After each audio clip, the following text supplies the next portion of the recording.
Bismillahirrahmanirrahim. Assalamualaikum warahmatullahi wabarakatuh. Nah, anak-anak, bagaimana keadaan kalian hari ini? Alhamdulillah, luar biasa, sehat selalu. Allahu Akbar. Hari ini alhamdulillah kita masih semangat untuk belajar kembali ya. Nah, anak-anak, hari ini kita akan belajar tentang kerjasama negara anggota ASEAN dalam bidang budaya. Kemarin kita sudah belajar tentang kerjasama negara anggota ASEAN dalam bidang sosial. Hari ini kita akan belajar tentang kerjasama negara anggota ASEAN dalam bidang budaya, yaitu tetap tema 4 globalisasi, subtema 1 pembelajaran 5 muatan IPS. Sebelum belajar dimulai, mari kita berdoa dahulu. Bismillahirrahmanirrahim. Rabbi zidni ilma warzuqni fahma. Amin. Semoga Allah memberikan kita kefahaman ilmu hari ini dan memberikan kita kesempatan di dalam mencari ilmu dan kekuatan di dalam mencari ilmu. Amin. Sudah siap alat tulis kalian? Sudah siap buku-buku kalian? Sudah ya? Oke, ready, go. Nah, anak-anak, mungkin kita sering mendengar politik bebas aktif ya. Tahukah kamu apa politik luar negeri Indonesia? Ini sering kita dengar ya. Politik luar negeri Indonesia adalah politik bebas aktif. Apa sih bebas itu? Bebas artinya tidak terpengaruh manapun atau negara manapun, dan aktif artinya berarti aktif ikut serta dalam kegiatan internasional. Sekarang kita sudah belajar tentang negara-negara ASEAN ya, dan apa kerjasama-kerjasama yang dilakukan oleh Indonesia dengan negara-negara anggota ASEAN tersebut. Nah, dengan adanya politik bebas aktif tersebut, bagaimana peran Indonesia dalam kerjasama di bidang sosial budaya dengan negara-negara ASEAN tersebut? Ada beberapa peran bagi Indonesia ya, ada beberapa peran negara Indonesia dalam kerjasama tersebut. Di antaranya yaitu, kita perhatikan, peran Indonesia dalam kerjasama ASEAN di bidang sosial budaya adalah yang pertama, sebagai peserta dan tuan rumah SEA Games. Apa sih SEA Games itu? SEA Games merupakan ajang olahraga yang dilakukan setiap 5 tahun sekali dan diadakan secara bergilir di negara-negara kawasan Asia Tenggara. Indonesia sudah menjadi tuan rumah sebanyak 4 kali ya dari adanya SEA Games tersebut, dan Indonesia alhamdulillah sudah 9 kali menjadi juara umum SEA Games tersebut. Apa sih tujuan SEA Games itu?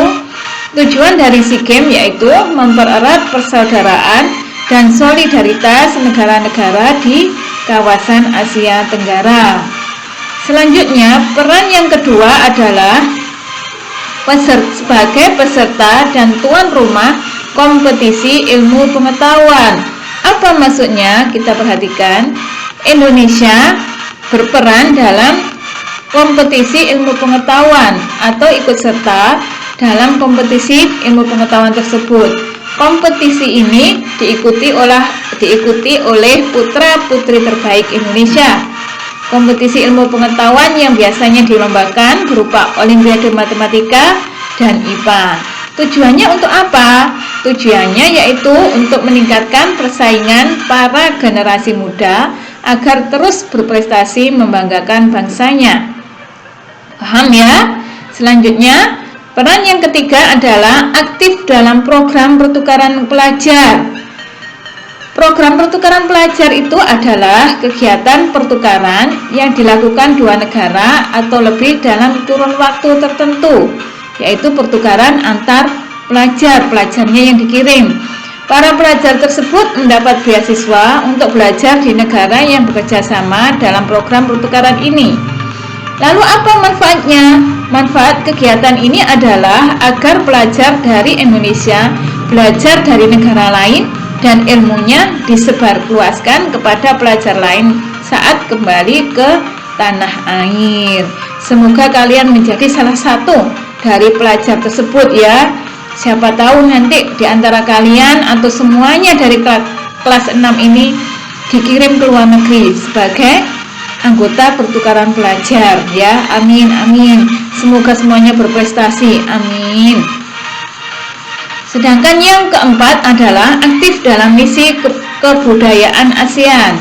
Ini sering dilakukan Indonesia ya. Indonesia sering melakukan seni budaya di negara-negara lain, sering mengirim tim tari maupun sering mengikuti ajang-ajang kebudayaan di negara tersebut. Tujuannya yaitu untuk hanya satu ya, tujuannya memperkenalkan budaya yang dimiliki oleh bangsa Indonesia. Selanjutnya yaitu yang kelima, memberikan bantuan kemanusiaan. Sebagai wujud dari pengalaman sila kedua Pancasila yaitu kemanusiaan yang adil dan beradab, Indonesia turut serta memberikan bantuan kemanusiaan kepada negara-negara kawasan ASEAN yang membutuhkan. Contohnya, Indonesia membantu pemulangan pengungsi Myanmar, dan banyak lagi yang dilakukan oleh negara Indonesia, membantu korban bencana alam maupun yang lainnya. Nah, seperti kita ketahui dari kerjasama tersebut, ada beberapa yang dilakukan Indonesia secara bilateral. Secara bilateral adalah dilakukan antara satu negara dengan negara lain. Ini dilakukan, ini Ustazah memberi contoh hanya satu ya, antara hubungan bilateral antara Indonesia dan Thailand. Hubungan ini sudah dimulai sejak abad ke-8, terutama saat Kejayaan Sriwijaya yang pusat pemerintahannya berada di Sumatera Selatan. Kerjasama ini menguntungkan di berbagai sektor yang meliputi bidang diplomasi, ekonomi, sosial budaya, dan media massa. Adapun perbedaan-perbedaan yang dimiliki oleh Indonesia dan Thailand inilah yang menjadi adanya hubungan bilateral tersebut. Apa sih perbedaan yang dimiliki oleh Indonesia dan Thailand? Kita perhatikan ya. Di Indonesia seperti kita ketahui, coba diperhatikan, dibandingkan. Di Indonesia terdapat tari, kecak, jaipong, sedati. Sedangkan di Thailand tarinya adalah tari kon. Di Indonesia kain yang terkenal adalah kain batik, ulos, dan songket. Sedangkan di negara Thailand kain yang terkenal adalah kaut thau. Di Indonesia makanan tradisionalnya yang terkenal adalah gudeg, nasi padang, dan rujak ulek. Sedangkan di Thailand makanan yang terkenal adalah pat man plau dan pad thai. Alat musik yang terkenal di Indonesia adalah angklung, seruling, gendang, dan lainnya. Sedangkan di Thailand alat musiknya adalah jahe, sauduang, grajapti ya. Olahraga bela dirinya yang terkenal di Indonesia adalah pencak silat. Sedangkan olahraga bela diri di Thailand adalah Thai boxing atau Muay Baron. Adanya perbedaan-perbedaan inilah yang menginginkan adanya hubungan bilateral antara Indonesia dengan Thailand, adanya kerjasama sehingga bisa membantu antara satu dengan yang lainnya. Nah, semoga bermanfaat ilmu hari ini ya. Jangan lupa sholat 5 waktunya, jangan lupa mengaji dan murojaahnya, dan satu lagi jangan lupa untuk membantu orang tua di rumah. Semoga bermanfaat ya. Kalau tidak paham silakan tanya ke Ustazah. Terima kasih. Wassalamualaikum warahmatullahi wabarakatuh.